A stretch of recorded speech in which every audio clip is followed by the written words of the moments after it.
Tema Livre Podcast. Senhoras e senhores, começando o nosso Tema Livre Podcast hoje, aqui gravado dos nossos estúdios Tema Livre e também para 97.9 Rádio Alternativa. Você que está acompanhando a gente aí no YouTube, seja bem-vindo, compartilhe nosso vídeo, deixe seu like. E você que está em casa acompanhando pela 97.9, nessa manhã de sábado estaremos ao vivo aqui no estúdio, mas retransmitindo ao sabadão, fazendo para você a programação do nosso Tema Livre Podcast em detrimento de uma viagem, mas preparando uma programação especial, recebendo o colega advogado Dr. Sandro Sodrak e também Dr. Igor Malaquias, ambos colegas advogados, para bater um papo sobre questões jurídicas e o que ocorrer. Dr. Sandro, seja bem-vindo. Bom dia para quem está nos ouvindo na rádio, boa tarde, boa noite para quem está na internet com a gente. É isso, bom dia, boa tarde, boa noite. Como eu sempre falo, é um prazer inenarrável estar na presença dos colegas. Maestro, tava com saudade, viu? É, aqui agora tem um maestro, né? É nosso maestro. Quando é pelo estúdio tem um maestro. Quando é lá eu fico sozinho lá. Eu começo a levar o maestro para os estúdios alternativos também. Sim. Poxa, quanto tempo que eu não venho no Tema Livre? Verdade, já tem mais de ano. Você veio na programação do podcast. Você esteve na rádio, depois no podcast. Isso, no programa piloto aqui. No piloto. Sim, depois. No piloto. Aquele piloto programa. foi sem governo. Piloto desgoverno. Mas piloto é para teste, né? Depois teve o programa. Sim. Quem ainda não assistiu pode ir lá acompanhar também. Sim. Dr. Sandro Sodrak e Dr. Igor Malaquias já virou participante aí da bancada. Com certeza. É sempre um privilégio, um prazer estar principalmente na rádio, né, que a gente tem ido constantemente, e aqui no estúdio do Tema Livre, primeira vez nesse estúdio, né, que também a gente gravou lá no outro estúdio, que foi onde tudo começou. No estúdio 01. Não que não é 01, porque não tem o 02, né? O primeiro. Agora no estúdio já...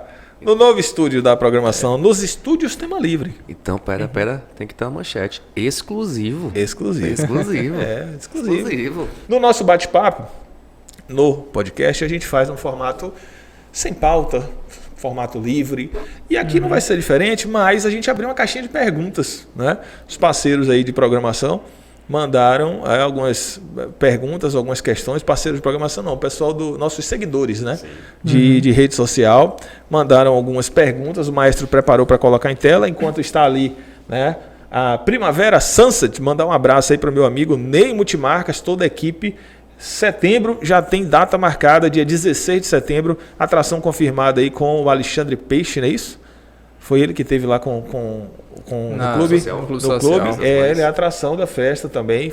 Disse que foi um showzaço. Muito bom. Show dele muito bacana. Primavera Sunset, dia 16 de setembro. E a galera pode adquirir logo o ingresso. Inclusive tem planos aí para você fazer a sua aquisição do ingresso por intermédio de boleto, por intermédio de cartão. Aproveita a oportunidade, procura a galera aí, manda um abraço para o Michael Schneider também, toda a equipe do Primavera Sunset, que é diferenciada. É festona, é coisa de outro patamar. Quem quer festa boa tem que procurar aí a galera no Primavera Sunset para curtir. Então hoje a gente recebeu muitas perguntas, né, maestro? O pessoal mandou para a gente sugestões de pauta e tal. Então assim, estamos aqui com dois advogados. E o bate-papo tende a buscar esse ponto jurídico. Dentre algumas questões, recebi aqui na Rádio Alternativa a Major Leila e o nosso presidente do Conseg, também colega advogado, doutor Irenaldo Muniz, mandar um abraço especial para ele. Major, muito bacana a participação, a recepção, assim, de explicar, de orientar sobre a questão do batalhão, falou de maneira detalhada sobre, né, a transição, a importância.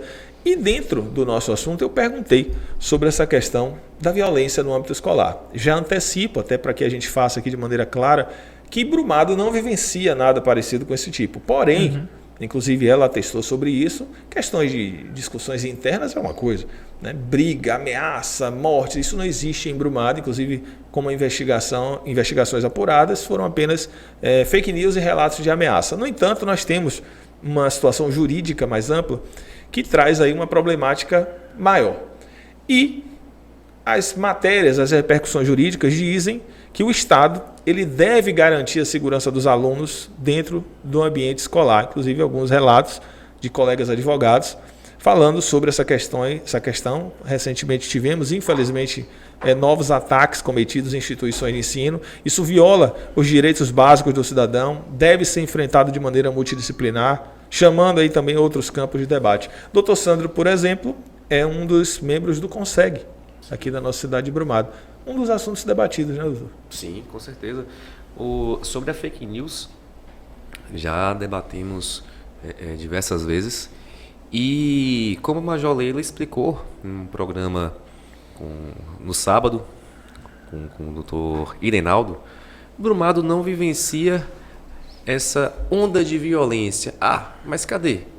O que aconteceu foi no âmbito nacional. A fake news, a criação de notícias falsas com o intuito de quê? O intuito de amedrontar a sociedade, a comunidade escolar.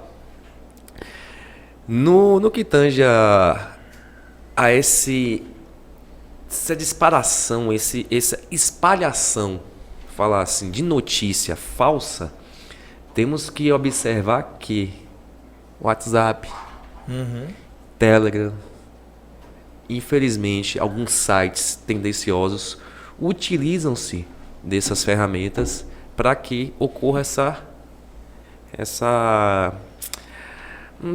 como é que eu vou uma disseminação negativa, né? Negativa, que acaba contaminando as pessoas. E na maioria das vezes ali que são crianças, adolescentes. E influencia tanto no âmbito escolar quanto no familiar. E aí a gente entra também em outro detalhe que foi debatido. E o papel da família para com os filhos, para saber o que os filhos estão acessando, os pais. Principalmente, qual o papel do pai, da mãe ali? Será que está fazendo o papel correto de fiscalizar, de procurar saber o que a criança ou o adolescente está acessando? Poxa, é interessante. Foi inclusive levantada uma situação sobre a necessidade dos pais fazerem o básico de olhar a mochila dos filhos. Sim. Né? Como uma medida simplificada sobre essa questão. É uma situação que precisa de debate. Não pode se... aconteceu um fato isolado, Brumado, graças a Deus, não aconteceu nada nesse potencial e a gente esquece. Não, a gente precisa de medidas, né, doutor? Para poder criar já uma visão para evitar justamente essa possibilidade de um agravamento. Com certeza. Inclusive, a respeito dessa fiscalização do conteúdo que é acessado principalmente pelas crianças, foi até tema de Enem, se eu não me engano, a respeito da idade, da faixa etária para certos tipos de conteúdo. Então, acredito que como a disseminação, a quantidade de informações que a gente tem hoje instantaneamente, faz com que esse avanço da tecnologia perca um pouco um controle de fato do que está sendo repercutido, se aquela informação é verídica ou não é. A gente sabe que existem pessoas que viraram profissionais por intermédio de polêmicas.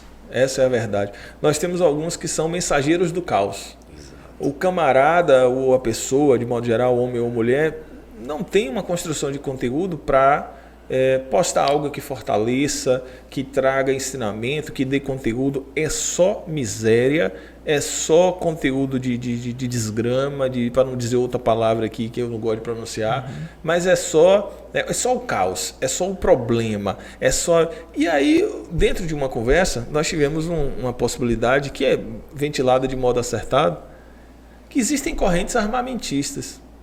Figuras que alimentam esse caos com a ideia de justificar depois, olha, tá vendo que a gente precisa das armas? Tá vendo que a gente precisa desse governo? Tá vendo que a gente precisa desse tipo de pulso? Então, não se engane, você amigo ouvinte, você que acompanha pelo YouTube, você que acompanha pela Rádio Alternativa, muitas opiniões, elas são ainda vinculadas e viciadas ao ponto de vista político, partidário e pessoal. A pessoa traz ali, impregnado naquela opinião, uma circunstância política envolvida naquilo. Ela traz a ideia de uma opinião isenta que não é isenta. Ela está tentando lhe incentivar, não, realmente, a situação está tão difícil, né? É melhor mesmo que a gente tenha arma. A situação está tão difícil, é melhor mesmo que a gente escolha esse tipo de político. Muito cuidado, a gente tem que se planejar. É uma atividade multidisciplinar, envolvimento social de várias frentes ao envolvimento familiar, há necessidade desse tipo de situação ser analisada com um conhecimento mais aprofundado na legislação, para que você tenha medidas efetivas. Mas, por exemplo, eu vi um grupo postando, não em grupo, viu, gente, que eu não participo, eu vi um grupo, né, de pessoas pensantes postando que seria, pensantes aspas, que seria interessante ter portas como as bancárias, como é? Porta giratória com scanner. Meu amigo, quem é que vai bancar? Pelo amor de Deus, quem é que vai bancar isso aí? Né? De onde sai esse investimento, essa manutenção? Então, imagina o horário de pico de saída de escola. É complicado. Tem umas ideias que são fantasiosas. Velho, e assim, sem condições. Doutor, quando você traz uma porta giratória para uma escola, uma coisa que me chamou a atenção quando foi ventilado isso em uma discussão nossa do Consegue, aí eu pensei, quantas das vezes eu cheguei em casa com um lápis, uma caneta ou uma grafite ali que não era minha. Sim. Que minha mãe olhava, ou meu pai olhava, tinha um trabalho ali, olhar minha agenda, ver que tinha algum recadinho e tal. Mas quantos pais hoje olham para saber se o filho tem algo diferente na mochila? Se fosse diferente, meu irmão, de quem é? Vai devolver. Você pegou, você emprestou. Como é que chegou até você? Exatamente. Peguei emprestado e esqueci de devolver. Pois amanhã devolva. Amanhã devolva. Primeira coisa. E se chegasse em casa, é o castigo. Então, enfim, hoje não faz o básico em casa, mas querem porta giratórias. E querem uma porta giratória de metal. E boa parte há uma transferência de responsabilidade, porque tem muita gente que acredita que o dever da escola é educar a criança, sendo que o início, de fato, é com a própria família. Porque a escola ela vai promover uma repetição didática, porque não interessa qual é o aluno que for passar naquele determinado período, vai ser feito de novo e de novo, porque há uma programação anual, semestral. Então, esse acompanhamento no desenvolvimento da criança e do adolescente, principalmente com redes sociais, porque à medida que o adolescente está se desenvolvendo, ele está se conhecendo, então há uma dissonância de personalidade no que ele quer ser, né, o que ele quer aparentar, do que ele realmente é. Então é uma questão de identidade, dá um conflito perante a família, perante amigos, perante a internet. Então aquele consumo excessivo de conteúdos que não sejam benéficos só vai fazer se apresentar como descolado. Às vezes nem é a raiz da pessoa, nem é aquilo ali, mas não tem a orientação muito bem colocado, não tem às vezes a colocação. Muito para ser aceito também por determinados grupos, o que é bem normal. Isso sempre existiu em nossa sociedade. Acredito, não vivenciei a época, mas acredito que na década de 70, quando o auge era fumar, que fumar era legal, muita gente tentou se enquadrar para sair, né, beber e afins. Então, hoje em dia, o que a gente vê com a tecnologia não é diferente, só é de outras formas. Tem um monte de bestão com vape. Com vape. Tem um monte pendrive. Uns pendrive lá. Porra, meu, um pendrive. Fumando um pendrive, pelo amor de Deus. Você falou, doutor Igor falou sobre o papel da escola, né, e o papel da família. Eu me lembrei aqui de uma pergunta que meu avô, seu João, fazia para mim. Quando eu era pequeno, ele chegou uma vez e perguntou: quem foi a sua primeira professora? Ixi, eu lembro, velho. Não, mas quem foi a sua primeira professora? Tá, entendi. Antes da sala de aula. Entendi. Aqui realmente... mãe. Antes da sala de aula. Antes da sala de aula. E ótima professora, porque o aluno era difícil. Então, um beijo para dona Maísa. Também, viu? Porque esse aluno aqui não era fácil, não, eu reconheço. Essa professora aí. Os professores, né? Maísa e Jorge. Um beijo para os dois. Certamente acompanhando, ouvindo. Mas é uma reflexão importante que o doutor Igor traz, no sentido de que realmente há uma fase de conhecimento, de tentativa de se conhecer, né? Uma fase de tentar compreender quais são as situações que a pessoa ali naquele momento está enfrentando. Existem problemáticas familiares, existe um abandono dessa raiz familiar. Essa primeira professora muitos não têm. Transferem para a escola hoje porque tem... E eu não estou falando a nível de crítica para quem é boa mãe, para quem é bom pai. Mas para quem reproduz e coloca no mundo e espera que o governo faça a sua parte, é lamentável. Isso envolve diversas classes sociais, porque geralmente pensa-se que as classes mais baixas, né, classe média ou classe média baixa, sejam mais afetadas, mas tem muitas situações que são vivenciadas na classe alta, que a criança chega em casa, bota o celular na cara do menino e pronto. Aí deixa lá. Não tem diferença. Não vai ter. Não é só uma questão de classe social. Não é só uma questão de classe social. É uma questão de vivência, de núcleo familiar mesmo. Meu amigo, não é brinquedo não. Num debate que teve sobre a violência nas escolas, nós tivemos a Comissão de Direito e Política Pública do Instituto dos Advogados Brasileiros, IAB, e nesse contexto dessa palestra, houve uma sugestão, por exemplo, da implementação de um botão de pânico dentro das escolas, que seria acionado pelos professores para chamar autoridades policiais em caso de emergência. Foi uma das sugestões de segurança divulgadas nesse evento, né, para que os governos estaduais brasileiros pudessem implementar essa situação. E aí o doutor Sandro falou sobre a nossa primeira professora. E não tem jeito de a gente não lembrar das professoras anteriores, inclusive a nós, né? A idade já agora não comporta, mas quem nos ouve nesse momento e tem aí seus 50, principalmente mais, quem tem 60, 70...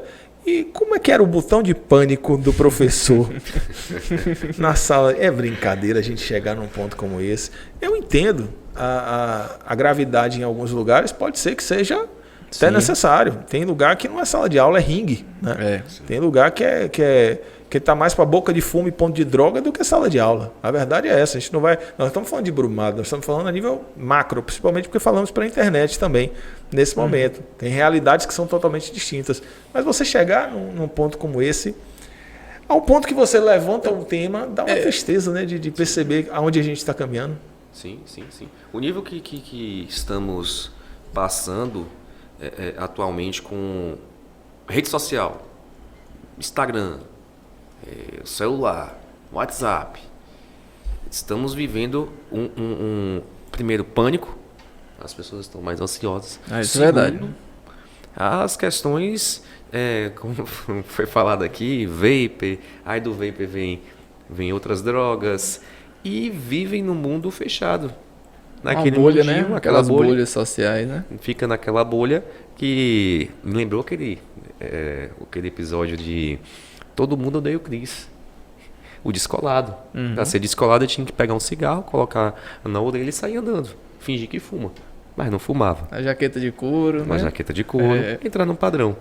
Criar um perfil para se adequar. A gente sabe que questão de violência na escola, e quando eu falo violência, eu não estou falando de ninguém entrar armado, com faca, com... porque a violência ela é verbal, ela é física, Isso. de várias formas. Ela é caracterizada de várias formas. Ela sempre existiu. O fato isso é um fato que, né, já existia. Sim. Hoje nós temos um agravamento diferente, um desrespeito maior, e isso chama a atenção, então as medidas precisam de fato serem tomadas. Vocês falaram sobre questões inicialmente aí, questões de saúde, e eu me vi necessariamente aqui a tocar num ponto, a saúde mental, né, da comunidade escolar, dos alunos, dos professores, das pessoas. Você tem que ter, entendo eu, atitudes preventivas, você tem que ter grupamento de psicólogos, pessoas que cuidem da saúde do professor, do coordenador, né, do aluno, aquele grupo para tratar dessa parte mental, para isso virar também uma ação. Caso contrário, as ações preventivas vão ser sempre muito teóricas e pouco aplicadas. Né? Sim. E doutor Igor, tudo começou quando?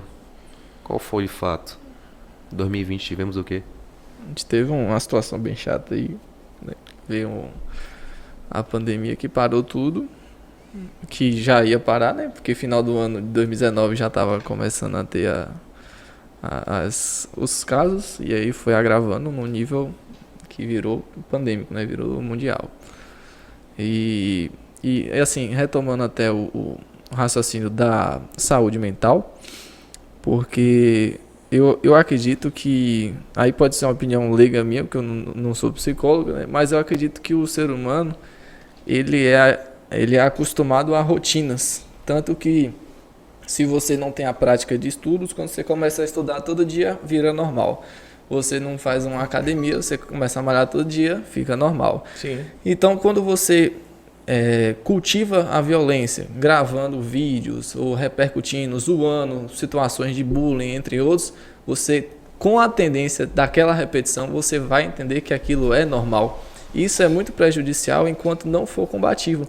Porque se a gente entender que certos tipos de violência são normais, a gente não vai ver aquela situação como gravosa. Vai entender que existe, é dessa forma e é isso. Fazendo um paralelo diferente, mas que toca nessa linha, é quando as pessoas falam sobre o racismo. Sim. Que as pessoas querem omitir, dizer, não, mas isso não... Já passou. Já passou, isso não existe, isso é mimimi, isso é... Não, meu amigo, se você não está percebendo o que está na sua frente e precisa ser colocado como pauta, como discussão, como obrigatoriedade de punição para aquele que transgredir, a violência do mesmo jeito. Se a gente achar que, não, mas é assim mesmo, a volta e meia tem pancadaria, volta e meia tem um vídeo desse, não é normal. A gente não pode normalizar aquilo que está fora, né, do eixo das coisas. Então precisamos de fato combater qualquer anormalidade para que ela não fique muito pior, muito mais grave. A todos que nos acompanham na internet, já está ciente também que nós estamos na 97.9, na Rádio Alternativa, hoje conversando com o Dr. Sandro Sodrak, conversando com o Dr. Igor Malaquias. A gente vai aqui no nosso bate-papo no Tema Livre Podcast. Vamos falando sobre assuntos diversos. Não respondi a sua mensagem aqui no WhatsApp porque eu não vi, entendeu? Então me desculpe, porque aí eu estou sábado em outro lugar e as mensagens chegando. Manda um abraço para mim, sinta-se abraçado. Sinta-se abraçado, você que está sempre com a gente aqui na nossa programação. Sinta-se abraçado de verdade. Fico muito feliz com a sua audiência, com a sua participação. Vem aqui com a gente no Instagram do Tema Livre, segue a nossa página, vem aqui também no YouTube, se inscreve no canal, dá essa moral pra gente, tá certo? Coloca aí como pauta da sua programação semanal, assistir um videozinho nosso, compartilhar, mandar pra galera. A gente se esforça para fazer um trabalho sempre de informação de conteúdo para você que acompanha a nossa programação. E hoje conversando com o Dr. Igor Malaquias, Dr. Sandro Sodrak na programação do nosso Tema Livre Podcast, Tema Livre Rádio, Tema Livre, né, meu amigo? Por isso que o nome é Tema Livre. Me ajuda muito, inclusive, ser Tema Livre. Imagine, falar tanto de coisa que eu falo misturada aqui, se o nome não fosse Tema Livre. Cada dia trazendo uma pessoa diferente, uma programação diferente, e não fosse Tema Livre, eu estava perdido. Vamos lá. Na nossa programação, aproveitando a expertise de 2 advogados, trouxe aqui uma decisão que achei muito interessante e fiquei feliz que aconteceu, porque é algo que mexe com toda a nossa sociedade, né? O Tribunal de Justiça do Distrito Federal, ele determinou a rescisão de contrato de empréstimo feito por golpistas em nome de cliente. Coisa boa. A rescisão está condicionada à devolução da quantia remanescente do empréstimo consignado, a qual o fraudador não conseguiu transferir. Vamos lá rapidamente aqui a notícia para você que está em casa entender. A 6ª Turma Civil do Tribunal de Justiça do Distrito Federal dos Territórios manteve decisão que determinou a rescisão do contrato de empréstimo feito por estelionatário em nome de cliente. A rescisão está condicionada à devolução da quantia remanescente do empréstimo consignado, a qual o fraudador não conseguiu transferir. De acordo com o processo, em agosto de 2022, um homem recebeu uma ligação telefônica por meio de número atribuído ao banco. O suposto funcionário da instituição financeira disse ao homem que fosse a um caixa eletrônico para atualizar as informações de segurança, pois haviam sido detectadas transações irregulares em sua conta. Preste atenção, porque isso pode ter acontecido, está acontecendo com você, tá certo? Ao chegar no caixa eletrônico, o homem seguiu as orientações do telefonista e 2 semanas depois descobriu que foi vítima de golpe. Agora, presta atenção, senhores. O homem alega que foi feito em seu nome um empréstimo no valor de R$ 136.177,83. Antes de continuar, lhe pergunto, se você precisar comprar uma casa e for ao banco para fazer um empréstimo desse, o banco não te dá um empréstimo. Agora, um golpista consegue fazer com facilidade, né? Continuando aqui a notícia para a gente debater. Também declarou que foram feitas várias transferências via Pix, restando apenas 75 mil. Finalmente informou que fez contato com a instituição e conseguiu recuperar apenas 9.900 e poucos reais, né? Menos do que 10 mil reais. Na defesa, o banco argumentou ainda, natural a defesa do banco, né? Muito superficial, mas natural que o faça, argumentou que houve participação ativa do cliente para a concretização do golpe. Sustenta que a fraude aconteceu em decorrência da culpa exclusiva de terceiros e da própria vítima. Portanto, alegou inexistir responsabilidade do banco em indenizar a parte autora. Ao julgar o caso, o colegiado entendeu que houve falha na segurança dos sistemas internos do banco. Também explicou que os sistemas preventivos de fraude deveriam ter detectado a anormalidade das movimentações realizadas na conta da vítima. Destacou também que a instituição financeira reconheceu a fraude e, por fim, ao permitir que a operação financeira fraudulenta se concretize, o banco falhou no seu dever de segurança preventiva, ao passo em que também fracassou ante a ausência de disseminação da informação quanto à nova modalidade da fraude dos clientes. Concluiu aí o desembargador relator da decisão da turma civil, inclusive que foi uma decisão unânime. Parabéns aos senhores nobres julgadores pela lúcida decisão. Porque imagine, você tem R$136 mil tomados de empréstimo, de um falso empréstimo, ou melhor, de um empréstimo não requerido por você, e você tem que arcar com uma situação como essa. Você chega para tomar um empréstimo de R$10 mil para um motivo de saúde, você não consegue. Né? Mas para você fazer uma situação como essa... Mas aí foi caracterizado como um empréstimo mesmo? Foi caracterizado como empréstimo. Ele teve que rescindir um contrato de empréstimo. É pior ainda porque a própria natureza do empréstimo já sobrepõe qualquer valor, né? Qualquer valor e por se tratar dessa quantia, é natural que a própria conta faça uma análise prévia, como diversas instituições já fazem. E aí, sabidamente, o juiz se apoiou nisso para poder dar essa decisão, garantindo o direito do cidadão que foi prejudicado. Por que eu trago essa temática para a gente aqui? Hoje, nós estamos gravando numa terça, o vídeo sai na quarta e você está nos ouvindo hoje no sábado na Alternativa. Hoje, em um atendimento, eu recebi um print de um cliente que é um amigo. E ele disse: meu amigo, eu estou desesperado aqui, o que é que eu faço? Estão tentando colocar estão tentando tirar da minha conta, ou melhor, estão fazendo uma compra, né, em meu nome.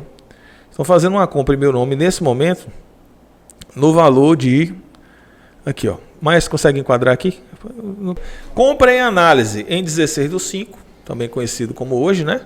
Valor 4.300, local Ponto Frio em São Paulo. Para mais informações, 0800, tal. O que é isso aqui? É justamente o que eles querem, que você clique agora nesse 0800 e ligue. Porque ao ligar para esse 0800, essa chamada vai ser interceptada pelos golpistas. E é aqui que começa o golpe. O golpe não está na mensagem, a mensagem é a isca.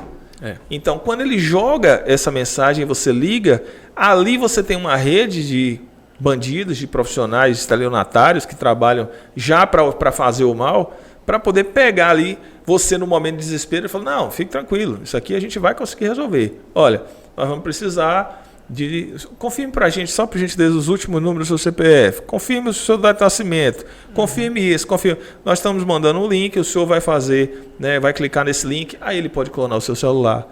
Ele pode dizer: olha, como já aconteceu em outro caso, não foi esse, que rapidamente e acertadamente procurou ajuda profissional, procurou a informação e não entrou na bobagem, no golpe. Olha, aqui é o seguinte, o valor fica provisionado, o senhor tem que fazer um Pix aqui de R$300 para poder desbloquear. A pessoa vai lá e faz.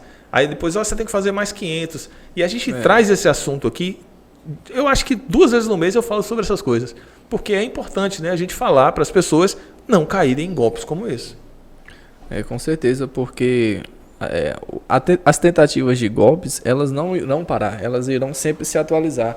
E como foi retratado na notícia aí, quando se diz atualização de segurança, de procedimento, é algo novo. E assim, por se tratar de algo novo, a gente tem que ficar muito esperto e analisar profundamente do que se trata, começar a indagar mais friamente certas situações. Então, como são feitas diversas tentativas diariamente, é necessário sempre buscar informação correta sobre aquilo para que não caia nesse tipo de golpe, porque caindo é muito difícil para recuperar. Sim, e esses golpes, o que eu sempre digo, gente, nada vem fácil, nada, não vai ter uma pessoa que vai fazer uma transferência para você que ganhe 5, 10 mil, você deposita 800, que agora é moda no Instagram, né? Você faz O indivíduo entra no Instagram da pessoa, hackeia, coloca aquelas postagens. Você paga... Quase um troca-pix, né? Manda um pix de Exato. 50 para ganhar R$15. É fácil. É excelente, é maravilhoso. Pena que não Mandar é verdade. 50, eu vou ganhar 5 mil. Olha, nada vem fácil. E quando se trata de um empréstimo, uma pessoa que envia uma mensagem para você, a título de empréstimo, ou então a título de uma compra, gente, é fraude. Imediatamente procure um profissional de sua confiança, um advogado, ou então confirme de fato ali, presencialmente, vá ao banco, enfim, para quê? Para que você consiga identificar se trata mesmo de uma fraude ou não. 90% é o quê? Fraude, gente. 90%. Doutor Igor, tem situações aí... Outro tipo de fraude interessante são os boletos que são gerados com um código diverso. Ele tem total aparência de um boleto porque ele tem o nome da referida empresa que estava ali transacionando, ele tem vários dados, porém no próprio boleto você vai perceber que um CNPJ, um detalhe extremamente CPF. importante, vai estar lá, que geralmente não é implicância, mas boa parte é designado para o PagSeguro, porque o PagSeguro ele tem uma certa instantaneidade de transações, assim como o PicPay, a própria Nubank, o próprio Recarga Pay, entre outras formas de pagamento que são muito boas, inclusive, né? Mas que são também utilizadas com esse intuito. Então, tem que analisar o boleto por si só, por completo, para que não se arrependa depois dessa transação. Se for feita errada, é muito difícil identificar de quem é.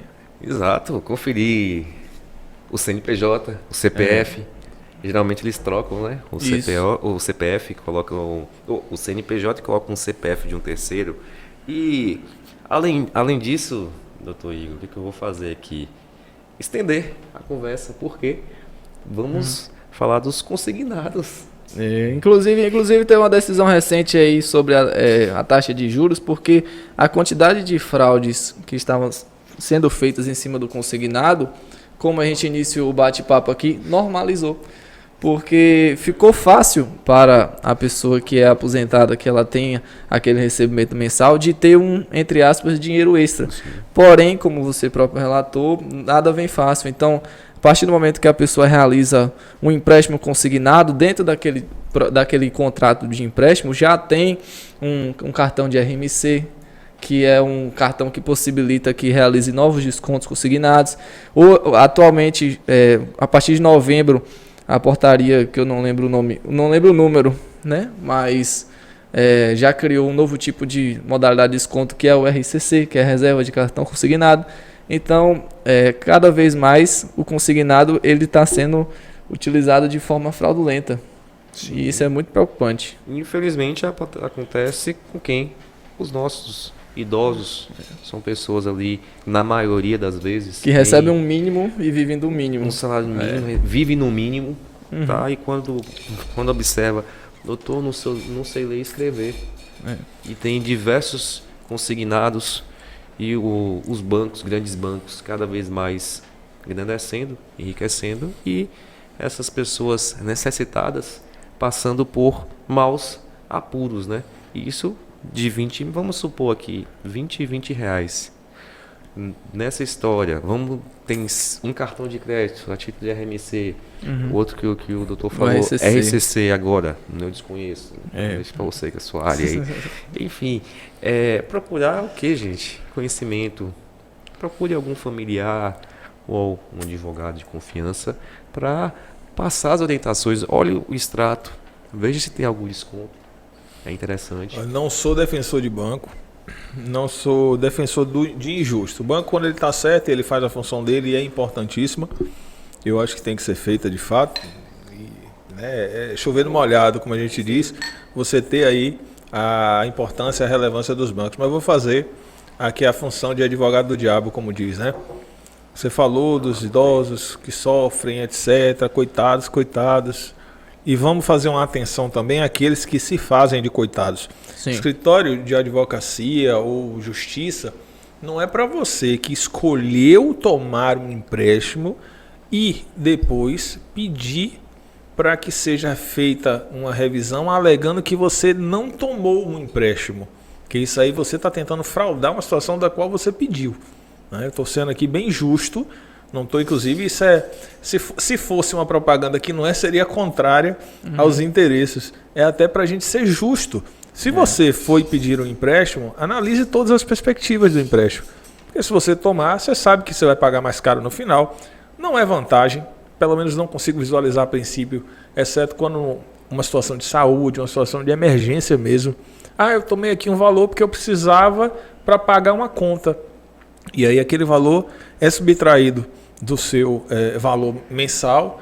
Com o passar do ano, aquele valor mensal não equipara mais, as coisas vão aumentando, aumenta o gás, aumenta a água, aumenta um feijão, uma farinha. E os próprios contratos se reajustam. Tudo. Né? E aí as coisas vão ficando sempre mais difíceis, você vai tomando um empréstimo para pagar outro. Cuidado com isso. Nós estamos falando de situações indevidas, injustas, não requeridas. Essas cabem a sua apreciação pelo Poder Judiciário, buscar o profissional de sua confiança, vai fazer o empréstimo por necessidade, peça o acompanhamento profissional, peça o contrato para ler. Ah, mas não deixaram eu tirar o contrato de lá. Não faça. Ah, porque era pelo celular, bastava eu dar 2 cliques, eu não sei o que estava fazendo. Não faça. Né? Tenha zelo pelo seu bem. A pessoa já recebe pouco. Desperdiça o pouco que recebe para reclamar depois. Ninguém é santo milagreiro que não, né? Você tem que ter responsabilidade com seus atos e olhe que eu não sou de fazer essas defesas, mas infelizmente volta e meia tá aparecendo um pessoal aí querendo que o profissional do direito dê um jeito na bobagem que a pessoa fez usando um argumento de que é empréstimo devido. Quando é devido, você vai pagar o empréstimo. Ah, porque a taxa de juros você pode requerer, você pode discutir sobre essa taxa, mas e aí, né? É um outro debate. Aí já não é um empréstimo devido, já é uma cobrança, um contrato que vai ser revisado. Então, muito cuidado nessa parte. Falaram dos boletos. Eu vi em São Paulo. São Paulo? Não recordo o estado. O pessoal estava interceptando o boleto do plano de saúde. Vi hoje no jornal. Interceptando o boleto do plano de saúde. E aí chegava na casa do contribuinte. Entendi. Já o boleto fraudado. Porra, imagine.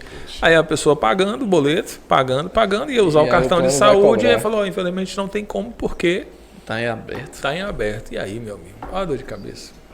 O negócio não tá fácil não, meu irmão. Não tá fácil não. É golpe atrás de golpe. Você achando que o golpe só tá no Tinder, o golpe tá em muitos lugares. Eu não vou insistir, eu acho que daqui pro final do programa... Golpe atrás de golpe.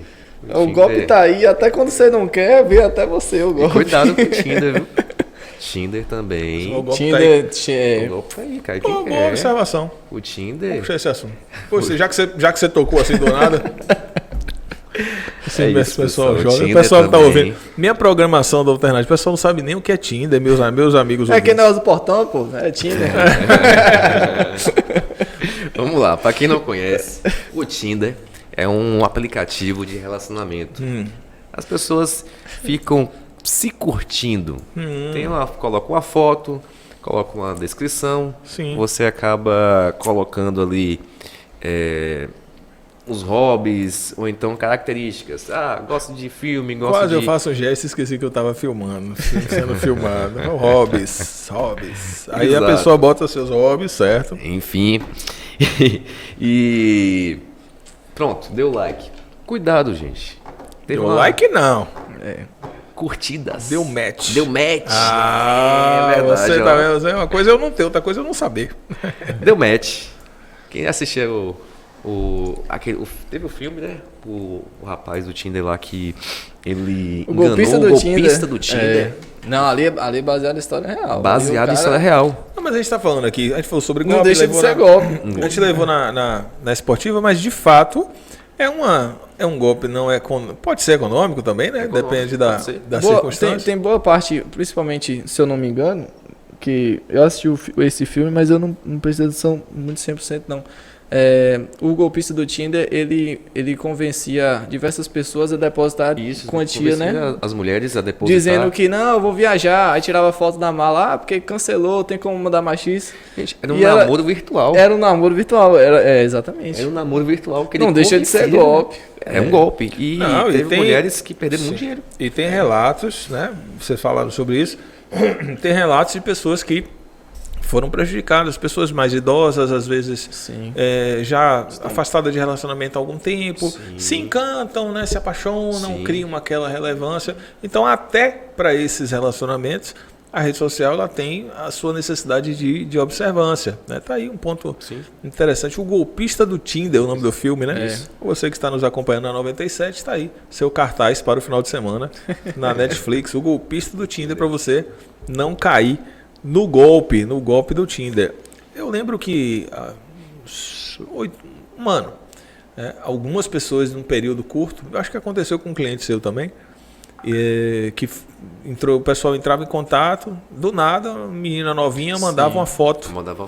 Né? Mandava uma foto assim, roupinha, mas roupinha curta. Aconteceu com um colega meu. Mandava uma foto. Aí você via que era uma menina nova. E aí mandava uma foto e começava a conversar, puxar a conversa. Começava a puxar a conversa e de repente pedia uma foto da pessoa. A pessoa mandava uma foto de rosto. Né? Aí daqui a pouco a conversa ia se estendendo e a pessoa alegando uma certa carência, mandava uma foto mais insinuante, né? Ou de calcinha, ou aparecendo alguma parte do corpo, chamado nude. Né? E nessa conversa a pessoa pedia uma foto da pessoa também nessas características. E aí começava o imbróglio, porque o cidadão geralmente casado, com um perfil exposto, foto de família, foto de esposa, tudo, mandava uma foto, às vezes do órgão genital, mandava uma foto ali inapropriada para uma menor, ou para uma suposta menor. Em seguida recebia ligações do suposto pai da menor. Ou então de um suposto delegado. De um suposto delegado de polícia de um estado diferente que teria tido acesso ao telefone dessa menor e que teria visualizado toda a situação, mas que para não dar seguimento a um processo criminal, que para não avisar a dona Maria, dona Joana, dona fulana de tal, que era a esposa, porque já tinham todos os acessos, para não gerar um constrangimento para os filhos, já que já tinha visto foto, tudo, deixaria aquela história quieta por R$5.000.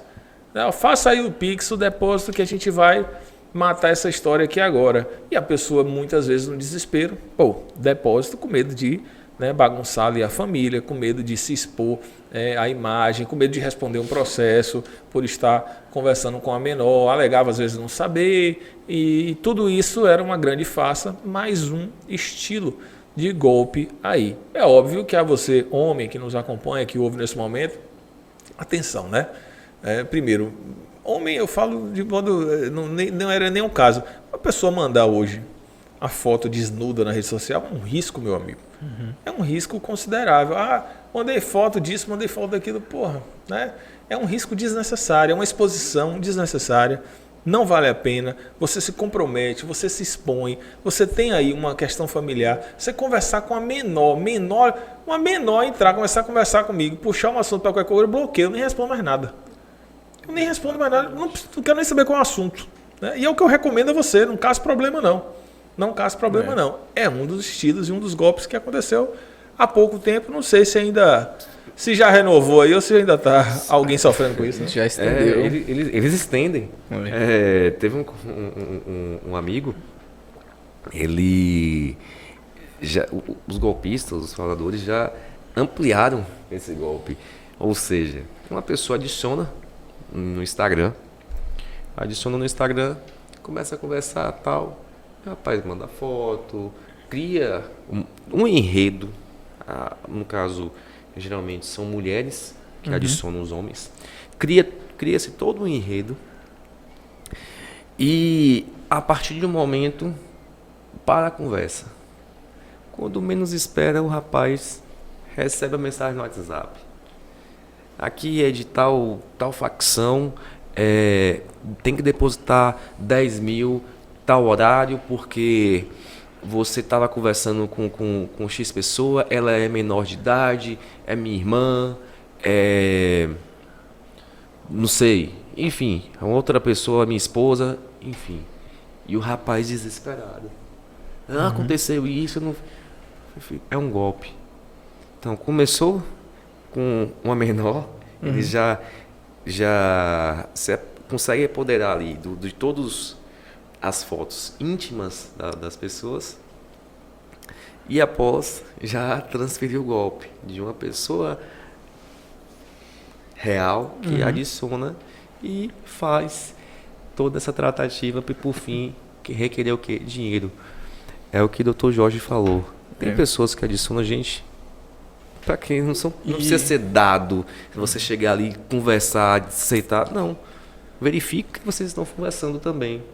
Isso pode ser um golpe. Primeira vez que eu falei isso na rádio, o ouvinte mandou uma mensagem dizendo: não, mas bem feito que aconteceu isso com o cabra. Foi mandar a foto para uma menor.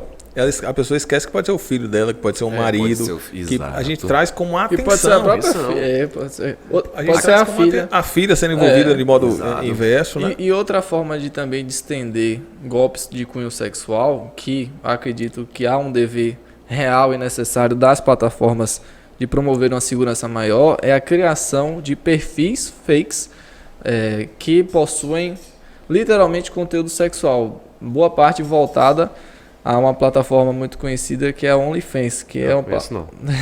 Você não... Nunca nem vi. Tá. Aí, Sem nome dos amigos de vocês. Aí, nessa plataforma, que é literalmente veiculado conteúdo sexual e de pessoas reais. Então, assim, é como se você estivesse na sua casa, tranquilamente, e uma pessoa que você conhece, que está ali no seu ciclo de amigos, começa a te seguir para veicular esse tipo de conteúdo. Então, naturalmente, você é instigado, porque há uma proximidade, algo do tipo, de conversar, de falar, pô, você está vendendo algo do tipo, né? E o fake lá, o fraudador, vai literalmente bateu o Pix. Bateu na porta da padaria, que é pão, né? É. Aí tá ali no OnlyFans, postando, seguindo. Isso. E olha que eu falei pão, que é na padaria. É muito perigoso, porque pega a foto da pessoa de biquíni, vamos dizer, de uma mulher de biquíni, joga no OnlyFans. Não precisa nem ser a genitália daquela pessoa. Sim. E o que bem tem hoje na rede social são as mulheres com fotos sensuais, né? Sim. Não é difícil você encontrar. E aí pega o que? Coloca outra pessoa e começa um OnlyFans. Então, ou seja, um terceiro se passando por outro. Que aí também entra nisso. E nós tivemos em Brumado uma situação recente, né, onde inclusive a polícia investigou, identificou sobre esses crimes, parabenizar, e a gente não cansa de fazer essa referência à Polícia Civil, inclusive no nome da pessoa do Dr. Paulo, já esteve com a gente no nosso podcast, um cara que trabalha muito bem nesse aspecto, e foi identificado, um crime cibernético é difícil de você rastrear, houve todo o envolvimento, então é importante a gente falar sobre, para alertar as pessoas a não se envolverem, não se empolgarem com esse tipo de situação, e também deixar claro para aquele que pretende delinquir que há possibilidade de ser identificado. Claro, é o que a gente fala nas nossas palestras sobre crimes cibernéticos. Internet não é terra sem lei. Não é terra sem lei. E agora está caminhando para uma regulamentação, né? Daqui a pouco a gente Projeto de lei número 2630 de 2022 e seus impactos. Precisaria ler a matéria, porque é algo novo, e um seguidor nos mandou uma pergunta, mas sobre justamente essa questão, né? O que é que a gente entendia sobre esse ponto, e obviamente sem querer aqui ter a pretensão de exaurir o tema, até porque eu precisaria conhecê-lo com muito mais profundidade, para que a gente pudesse falar sobre. Eu trago só superficialmente a notícia e algumas opiniões sobre, né? A PL da fake news, chamada uma proposta legislativa que tem a intenção de regular as plataformas de mídias sociais, segundo a versão atual da PL 2630 de 2020. Essas mídias, elas são os provedores de redes sociais, as ferramentas de buscas e as de mensagens instantâneas, cujo número de usuários registrados no Brasil são superiores aí a 10 milhões, ou seja, entre a regulação de Google, Facebook, TikTok, mais de 10 milhões de contas associadas, né? Obviamente, repito, para já ficar claro, não tenho pretensão nenhuma aqui de pormenorizar por falta de conhecimento específico, por não ter condição de esgotar o tema, mas trazendo alguns pontos que a gente anotou sobre esse tema para falar. Primeiro, a PL da fake news ela pretende criar regra básica para moderação de conteúdo nas redes sociais. A moderação de conteúdo é o poder que as plataformas têm de aplicar as regras, possibilitando a remoção, restrição e circulação ou sinalização de conteúdos e contas consideradas inapropriadas ou ilegais. Embutido nesse ponto, há uma obrigação de se dar direito ao contraditório e à apelação ao usuário afetado em caso de aplicações dessas regras. Segundo, ele traz regras de transparência para a plataforma que terão maiores deveres de prestação de conta à sociedade e às autoridades, seja relatando em níveis gerais suas atividades, fornecendo dados, seja justificando a moderação de conteúdo aos usuários. Assim, por exemplo, as plataformas precisariam oferecer explicações mais detalhadas sobre a remoção de determinado conteúdo ou conta. Terceiro ponto, o PL, ele cria mecanismos de investigação para a troca de mensagem criptografada, criando grosseiramente uma espécie de interceptação telemática da rede de comunicação. O projeto ele oferece, portanto, uma solução que não viola a privacidade em massa dos usuários, mas dá meios para que as autoridades realizem investigações e também dá garantia de privacidade e proporcionalidade aos usuários. Quarto, cria um regime específico para ocupante de cargo público, exigindo distinção clara e inequívoca sobre comunicações privadas dos indivíduos e das comunicações públicas que emanam dos cargos em que ocupam. Nesse ponto, a lei impede que ocupantes abusem das vias públicas de comunicação. Por fim, a versão atual da PL, das fake news, como nomeada foi, traz outros pontos que não são aí do cerne legal e por isso receberam menos atenção a esse debate, sujeitas a importantes disputas e debates a serem tratadas sobre a autorregulação regulada, né? O nome é meio redundante, mas é assim mesmo.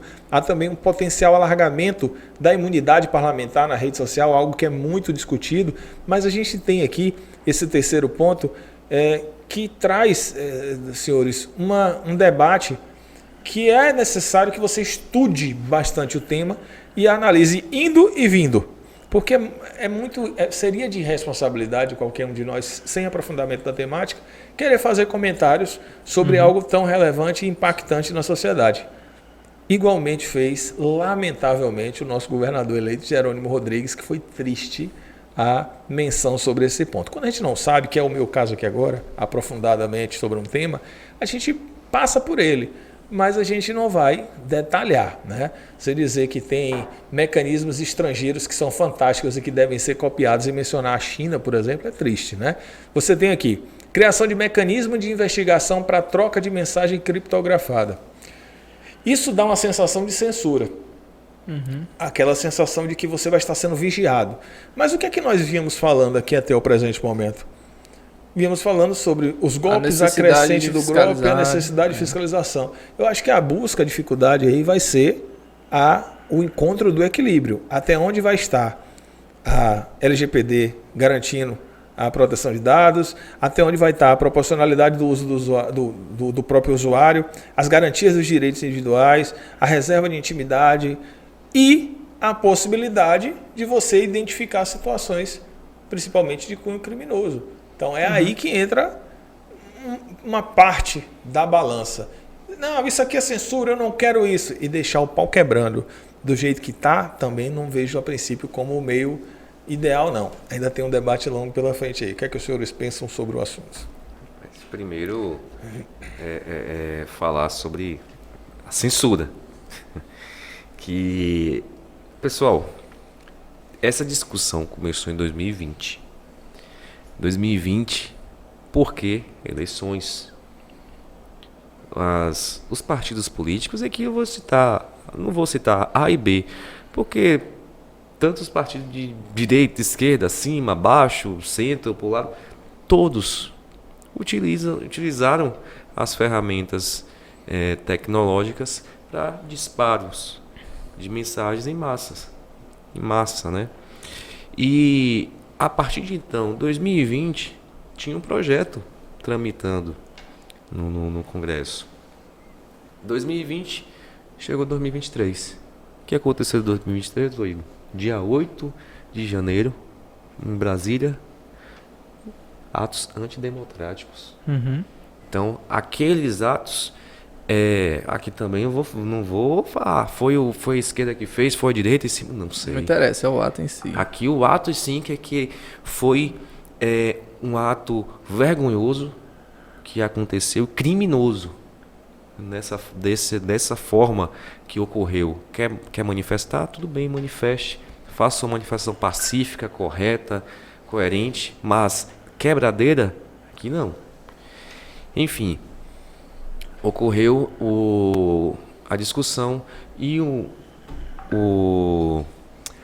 eu esqueci o nome dele, Alessandro, do PSD.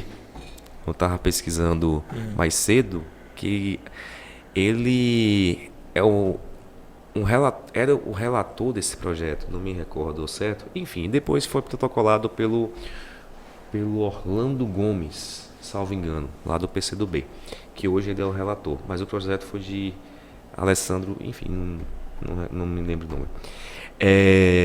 Tá.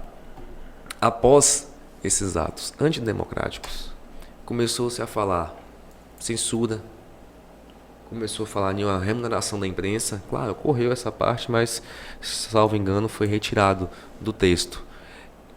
Imunidade parlamentar. Doutor Igor, nós que fizemos a segunda fase de direito constitucional na veia. Imunidade parlamentar. Os vereadores têm imunidade parlamentar, os deputados, os senadores, os presidentes, né? Enfim, prefeitos. No tocante à censura, pessoal, observem qual site você está acessando, porque hoje tantos sites pró-governo divulga algo, sites que é contra o governo vai divulgar contra. E os algoritmos, o que mais você vai acessar, os algoritmos vai enviar mais notícias relacionadas àquele assunto, determinado assunto, e você vai receber aquela enxurrada de informação e vai acreditar que é verdadeiro. Ou seja, como o Dr. Jorge falou, devemos ter um equilíbrio e um discernimento. Está tendo a PL. Eu esqueci o 26, né? 22, não me recordo. É muito número, Muito doutor. número, Mentira, que eu não é tô- número, muito não, a gente Também esqueceu. já esqueci. Mas faz o quê? 2630. Faz o download do texto.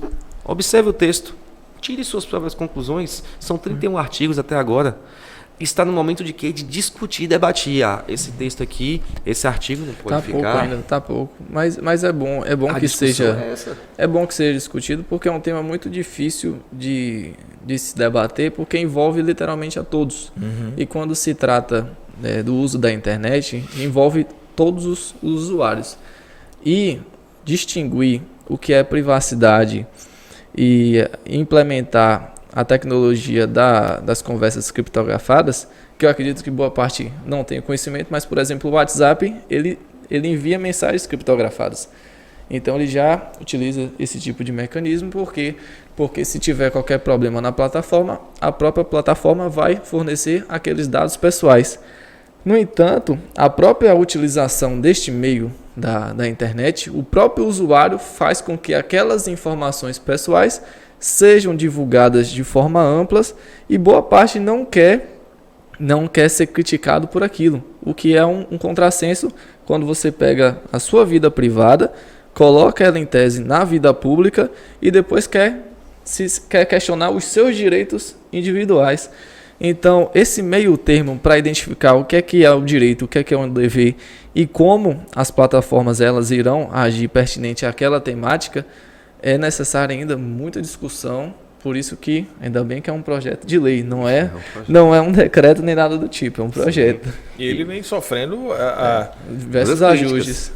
críticas e vem sofrendo ajustes. Sim, vem sofrendo as influências internacionais, do que é que já é implementado em outros países, de como é que já vem sendo feito. E é assim que deve ser, é uma situação nova, é uma situação implementada em detrimento de uma pressão social nova, que é a tecnologia, que é o avanço dessas comunicações, de maneira que a gente vai se adequando. Toda lei ela funciona dessa maneira, né? Sim. Toda nova formatação legal, ela se adequa em detrimento do fato de existir uma nova pressão social, aquilo ali mudar a relação das pessoas para com a sociedade de modo geral e você vai se ajustando. Então, qualquer, a princípio, opinião rasa, o próprio nome já diz. Então, o doutor Sandro muito bem colocou, cuidado de onde você procura, quais são as fontes que você pesquisa. O doutor Igor traz aqui um ponto social necessário ser observado. É o que a gente, a princípio, nesse momento, consegue falar de uma pergunta que nós recebemos de tarde, né?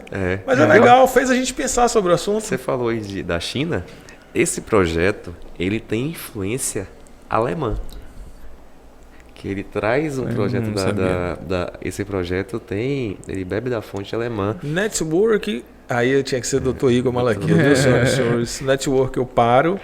Ou eu teria que ir num enforcamento action, mas aí eu vou ficar quieto aqui. E só... Você vê que eu falo sem falar, é porque eu vi a questão da Alemanha aqui, doutor. É, da Alemanha. E só para pontuar, questão do... que foi mundialmente divulgado, e cabe falar aqui aquela decisão de Alexandre de Moraes, o ministro da STF, com relação ao Telegram.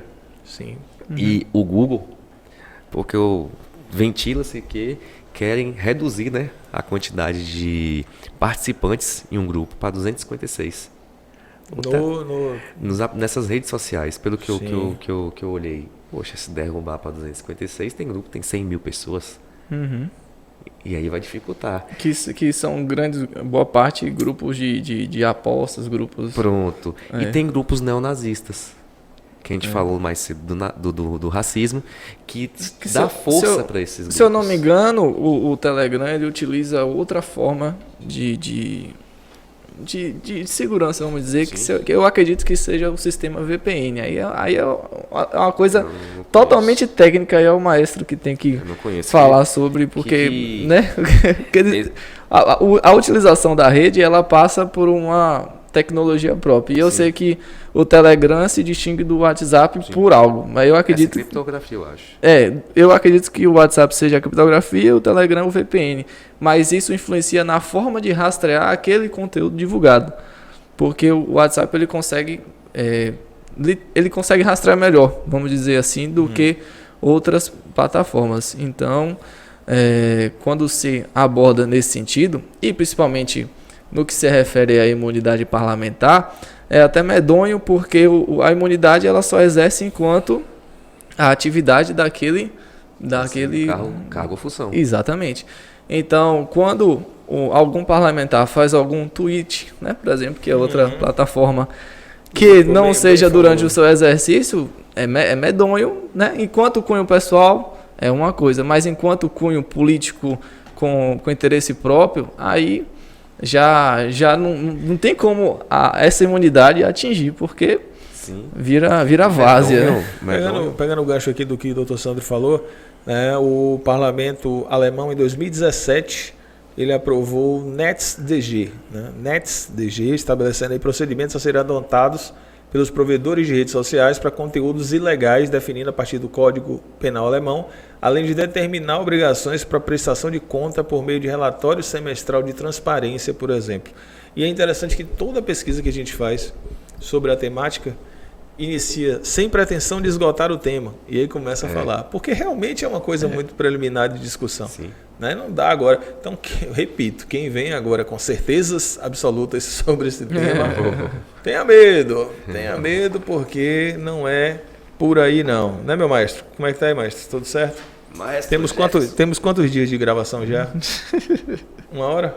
Oh, mas falta 2 só, mentira. O maestro já tá doido para ir embora. Quem mandou o maestro chegar? Estamos gravando aqui, senhoras e senhores, quase 11 horas da noite. Vocês estão nos ouvindo aí, 11 da manhã. Nós estamos quase 11 da noite aqui. Pega o colchão, já dorme aqui, já fica aqui já. E o maestro só salvando esses áudios aqui, falou 11 da noite, contando as horas extras, eu vou te falar, viu? Esse estúdio não é nosso mais, a verdade é essa. O estúdio já é do maestro, por questões legais. Já é dele, já essa zorra aqui. Mas é com muita satisfação que a gente faz a programação para você que nos acompanha, que está com a gente aqui no YouTube e que também está com a gente na Alternativa FM, ouvindo, maestro, aquela recomendação que você vai colocar em áudio para a galera também, não vai? Durante o programa, as propagandas, as vinhetas. Então a galera vai estar ouvindo o áudio lá. Então pronto, agora para você que está na Alternativa FM, escute aí a nossa seleção de apoiadores. Você que está no YouTube, já volta com a gente. Como é rápido, né? Poxa, internet Você não é aquela coisa de TV local, né? Que o pessoal. Você que está aí na TV local. Muito bem, vou treinar aí. Eu ainda não me adaptei Você que aqui, está- só tô na rádio, A você gente tá no assistia. podcast. Mas é muito mais difícil quando a gente junta os dois pra fazer, né? Que a gente fica. Que é o tipo da linguagem do Aí que eu você tô tá aqui no falando. celular, vixe, eu tô no- E lembrando que a gente está falando para a audiência, o camarada está em casa, está ali na construção civil, está dentro do carro, a senhora está ali trabalhando, o outro está ali já tomando uma cerveja gelada e está ouvindo a programação, querendo entender. O pessoal mandou para a gente, você que chega agora, audiência rotativa de rádio, diferente da internet, estamos aqui com o Dr. Sandro Sodraque, Dr. Igor Malaquias, advogados, conversando, batendo um papo sobre algumas questões jurídicas, mandando, claro, aquela recomendação para você hoje nesse sábado, para curtir a sua pizza da Artesão Pizzaria, deixando no telefone. Eu levantei aqui, fui ali, comi minha pizza. Tá melhor, o negócio não tá ruim aqui não, viu? Tá bom demais. 7799942-6319, Artesão Pizzaria. Vai lá, você que não conhece ainda, espaço aconchegante e agradável, ali na Praça da Prefeitura, como a gente chama, Praça Coronel Zeca Leite. Tem variedade de opção para você, tem hambúrguer artesanal. A gente só fica comendo pizza, maestro, e esfirra. Você já comeu um hambúrguer artesanal de lá? Isso que é muito bom, viu? Tiquinho mandou para mim e falou, pede o artesanal, vocês só ficam pedindo a mesma coisa. Eu falei, mas a gente gosta da esfirra. Quando grava quarta-feira aqui, só esfirra. Só esfirra. Esfirra é bom demais. É bom demais, né? Então você que está ouvindo agora, pede aí a sua Artesão Pizzaria, aproveita a oportunidade para, né, deliciar-se com a Artesão Pizzaria. Realmente quem experimenta vira fã número 1, tá certo? Além da MaxNet, nossa parceira de programação, tem nosso amigo Gomes Design também, que dá uma força pra gente, né, Maestro, nas artes. E eu tenho certeza que você já mandou as fotos para ele aqui hoje. Miserável, nem fez as fotos. Chega a suspender a sobrancelha. Apareceu. Aí chega amanhã, Gomes faz. O vídeo é pra sair que dia? Faz hoje. Pô, aí você me quebra. Uma choradeira no grupo. Pô, mas aí você me quebra. Nós fizemos perguntas, as caixinhas de perguntas no Instagram, para que o pessoal mandasse as suas dúvidas, né? E aí, quem é que mandou? Pronto, já tem aqui. Junei botou aqui. Nosso amigo Junei colocou aqui, né? Pronto, jogou duro, me marca aí para repostar. Tá pedindo demais, já tá sem. Rapaz. Chegou agora, pô. Chegou agora. Que você tá na janela? Junei, tá bagunçando. Vai vender pra assistir, vai fazer seu recorde. Tá mandando Menino aqui que pra não gente. anda não vende picolé. Cadê as perguntas da galera aí, maestro? Joga na tela aqui. Para você que está acompanhando pelo YouTube também, vai ver que tem pergunta na tela. Essa daí eu tô fora, viu, doutor Sandro? Eu também tô fora. Então vamos deixar para quem vai na resposta aí, né? Doutor Igor, especialista em direito previdenciário, tem aí. Eu contribuo com o INSS há 12 anos e tenho 45 anos de idade. Com quantos anos posso dar entrada para aposentar? É uma pergunta bem interessante, porque na própria literalidade a gente consegue identificar talvez uma das palavras mais importantes ali, que é contribuo, porque o INSS ele é voltado para contribuições e a pessoa ela pode realizar contribuições de diversas formas. Aquele que tiver a carteira assinada ele já contribui porque desconta direto em folha. Ele pode fazer um recolhimento facultativo, ele pode ter um CNPJ MEI, né, recolher, se eu não me engano, 5% em cima do salário mínimo. E através dessas contribuições ele se torna o segurado. O segurado em que sentido? O segundo nome ali, INSS. O INSS é um seguro social. Então você só pode requisitar um seguro se você contribuir. Então, a partir do momento que há uma contribuição, se torna segurado, o INSS ele vai ofertar benefícios que forem de direito. Nesse caso, quando se fala em aposentadoria, a priori seria aposentadoria por idade, porque a aposentadoria por tempo de contribuição ela deixou de existir na reforma da Previdência em 2019, sendo aproveitado aqueles que estiveram próximo dos 35 anos para homem e 30 para mulher. E nessa hipótese aí, como há 12 anos de contribuição, falta ainda 3 anos para atingir o critério mínimo de 15. Há um projeto de lei para estender para 20, né? Mas enquanto daqui até isso, a pessoa chegar à idade é provável. já foi provável, né? Porque a tendência é que essa pirâmide aí da Só Previdência dá piora. uma restringida. E no fator idade, no caso para o homem da idade urbana, 65, para a mulher 62. No tempo rural, 60 anos homem, 55 mulher. E ambos até então com 15 anos de contribuição comprovada. A gente sabe que teve alteração, é importante falar sobre essas alterações para que as pessoas não fiquem aí também sendo enganadas, porque muitos querem vender um pacote de promessas das quais não conseguiriam cumprir, haja vista que existem regulações legais que houveram, que trouxeram transformações em prazos, em datas. Então é importante que a gente fale sobre isso. Muitas pessoas estão aí chateadas com essa transição, né? Vou dar um abraço para Valtinho, que já tem 280 anos de contribuição. Não tem idade, vai trabalhar um bocado ainda. Eu vou estar em Salvador, vou assistir esse vídeo com você em Salvador, aí no seu sofá para fazer. Ele disse que vai entrar com a ação. Tá bom. É complicado, porque a galera contribui, chega perto, né, do tempo, aí às vezes não tem idade, joga a idade mais para frente e vai, mas faz parte, a discussão é essa. Tem mais pergunta aí da galera, maestro? Essa daí a gente conversou sobre ela, que é sobre a PL das fake news, né? O que é que muda juridicamente para os lados, dentro da nossa modesta capacidade de falar sobre, como disse, todos os conteúdos que eu pesquisei aqui, sem pretensão de exaurir o tema, né? Falamos um pouquinho já sobre a PL da fake news, mas é um assunto que eu me comprometo com você que acompanha a gente, tanto aqui no YouTube como na Rádio Alternativa, a fazer também convite de pessoas profissionais que tenham capacidade de dissertar um pouquinho mais tecnicamente sobre esse projeto, sobre essa proposta. Pode passar essa daí, mas ver se tem outra. Aí é uma situação assim, a gente faz de tudo para... A gente traz as perguntas, mas faz de tudo para não entrar em situação de casos concretos, tá certo? O ouvinte perguntou, disse que tem a mãe da minha filha me ameaça trocá-la de escola, se a mesma continuar passando na minha casa. Pode isso? Pergunta.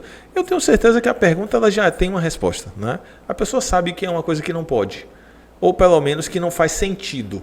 Então, assim, como é um caso, pelo que eu entendo, um caso concreto, o ideal é que procure o profissional para que explique a situação, para que tome outras informações, para que a gente não fale situações como se estivesse direcionando um comentário ou outro, né? Os pais, ambos, independentemente de qual causa seja, eles têm um dever de zelar sobre a segurança, sobre os filhos de modo geral, né? Ambos, de modo conjunto, atuam para melhorar a vida do menor, para ter o melhor interesse do menor. Quando isso não acontece por alguma razão, está errado. Então, se há uma birra de um de outro, isso infelizmente é comum, né, senhores? Acontecer em processo de divórcio, às vezes as pessoas se separam e estendem a briga para os filhos, estendem suas insatisfações para os filhos. É triste, não deveria ser. Filho é o filho, relacionamento acabou, uma coisa é uma coisa, outra coisa é outra coisa, já dizia o filósofo que eu sei, acho que nem existe, né? É só a história. Não é isso? Com certeza. Então bora lá, tem outra pergunta, maestro? Aí já tô fora também, doutor Santo. Aqui eu tô igual a rodada de baralho. Eu tô igual a rodada de baralho, né? Não, passei. Tem umas perguntas que quando faz assim, fala, passei. Né? Passei também, viu? Com relação à revisão da vida toda, tem alguma novidade? E aí a pergunta vai diretamente de novo para o doutor Igor Malaquias. Em relação a novidades, o que não é novidade era o que a própria autarquia, o INSS, está buscando, que é retardar o óbvio, né? O próprio andamento processual, criando diversos mecanismos que forcem com que novas regras sejam criadas após um julgamento, né, em sede de Supremo Tribunal Federal. No momento, a revisão ela encontra-se na fase de planejamento do orçamento que a União vai disponibilizar para realizar pagamentos. Então, há diversos requerimentos do INSS requerendo essa suspensão para que eles possam avaliar como vai ficar o pagamento dos valores que estejam que não foram pagos devidamente aos segurados que tiveram em via processual o seu direito garantido. Então, no momento, é literalmente aguardar o andamento, porque é um tema que envolve milhões e milhões de segurados que foram atingidos dentro da regra, né, dessa mudança de regra da revisão da vida toda, e é basicamente isso. No momento é aguardar esse andamento para finalizar. Aproveitando o gancho das revisões, sobre a revisão do FGTS, aqueles valores antigos, anteriores do FGTS, aquele julgamento que estava aquela data finalizou de fato ou prorrogou? Como esperado, e é interessante que foi o próprio ministro que pediu a suspensão. Na verdade, não, ele pediu novo julgamento do STF, se eu não me engano, Nunes Marques. Ele também pediu vistas do processo. Pedir vistas é pedir literalmente um tempo para você poder avaliar. Então, no momento em que o voto chegou até ele sobre o FGTS, ele pediu essas vistas. Tem outra pergunta aqui, é o seguinte, eu deixei para o doutor Sandro, já que o nosso seguidor mandou para a gente. Interessante a pergunta, meu doutor. Como advogado, você pode ser testemunha em algum processo? E aí ele complementa. Você já foi arrolado alguma vez? Pergunta do nosso seguidor, curioso com a sua participação nos processos. Sacana, viu? Primeiro, um abraço para ele, gente boníssima. E... Não, peraí, o Coringa, tem que puxar o Coringa, né? Lá ele 1000 vezes. Lá ele 1000 vezes. Ele quer fazer resenha Ele sobre quer esse resenha, arrolado. rapaz. O advogado te chama, que confusão é essa? Foi citado. Foi citado, Não, jamais. Foi citado. Mas assim, de forma técnica, o advogado está no, se não me engano, no artigo 7º, inciso 10 do Estatuto, é uma das prerrogativas. O advogado ele pode recusar-se a não depor como testemunha em nenhum processo que ele atuou ou atua em defesa de algum cliente, tá? E mesmo que o cliente libere o advogado para fazer o depoimento, não, ele pode se recusar a não depor em razão da sua prerrogativa de função. Enfim, eu não vou falar o nome dele, do nosso amigo, mas um abraço. Sinta-se abraçado. Sinta-se abraçado. Tem outra aí, maestro, que a gente comentou, falou, mas tem uma que eu rapidamente passei pela matéria para que a gente falasse sobre. Essa é uma decisão para quem está acompanhando pelo YouTube, está vendo e ouvindo, né? Então está em tela para você aqui uma decisão, né? A manutenção do benefício assistencial concedido a uma criança com deficiência mental. O magistrado, ele recebeu as impugnações, a controvérsia do INSS, no entanto, optou por manter essa decisão do benefício do BPC Loas em detrimento, de modo fundamental, pelo estudo socioeconômico e principalmente pela perícia médica que atestava a questão da deficiência do menor, trazendo uma questão sobre dignidade humana. É uma decisão, doutor Igor, que favorece uma interpretação que deve ser comemorada, haja vista que o BPC, ele geralmente é conduzido, ele é trazido para pessoas que têm essa necessidade de fato do recebimento, né? Com certeza, a própria natureza do BPC Loas, ela difere da natureza do INSS, que possui um caráter contributivo. O BPC ele tem caráter assistencialista, ele foi recepcionado pelo INSS e assim é gerenciado. E tem que se comemorar porque a regra geral do BPC é que o fator de renda familiar não seja superior a 1/4. Então, quando a gente identifica uma sentença nesse sentido, que há um aprofundamento no estudo, principalmente da avaliação social, bem como a deficiência, né, através da perícia e laudo que aquela pessoa tiver, a jurisprudência ela está se modulando no sentido de excluir o fator renda em detrimento exclusivo daquele tipo de enfermidade. É importante ressaltar também, não se confundir o que é deficiência do que é doença, porque a deficiência ela tem uma característica de irreversibilidade, algo que não vai ser reparado com o tempo. Já a doença ela pode ser temporária, que seria o caso do auxílio-doença, ou permanente, que seria o caso da invalidez, caso a pessoa tenha feito as contribuições, atingido a qualidade segurada e assim ter esse tipo de benefício. Então, nesse caso, como a pessoa possui essa deficiência mental e vai continuar com esse tipo de enfermidade para o resto da vida, a partir do momento em que a jurisprudência entende que a concessão é possível excluindo, principalmente fundamentando no que a Constituição pressupõe da dignidade da pessoa humana, é algo de se comemorar. Inclusive já há um projeto de lei em andamento e a gente espera que seja efetivado e vire algo normal, porque tem diversas pessoas nessa situação que precisam desse amparo assistencial. Em busca da dignidade, como a gente fala, e a gente comemora também sobre essa questão. A você que nos acompanha pela 97.9, a gente vai chegando ao final da programação. Você que está aqui com a gente no YouTube, você que está na rádio, quer assistir, reassistir, né? Você já ouviu, quer assistir agora em vídeo, vem cá pra gente também no canal do YouTube, acompanha a nossa programação no Tema Livre Podcast, nosso canal do YouTube, tá certo? Fico muito grato com a repercussão, com a mensagem. Peço que compartilhe, que mande para os amigos, porque é conteúdo importante, é assunto relevante e que a gente fica muito feliz em receber, né, o feedback de todos vocês. Doutor Sandro, muito obrigado pela vinda, portas abertas sempre aqui na nossa programação. Muito obrigado, maestro Jefferson, doutor Igor, doutor Jorge. Pois você chegou, convidou, fez o convite. Prontamente, a agenda estava lotada, confesso. Mas não, vou sim, tô colado.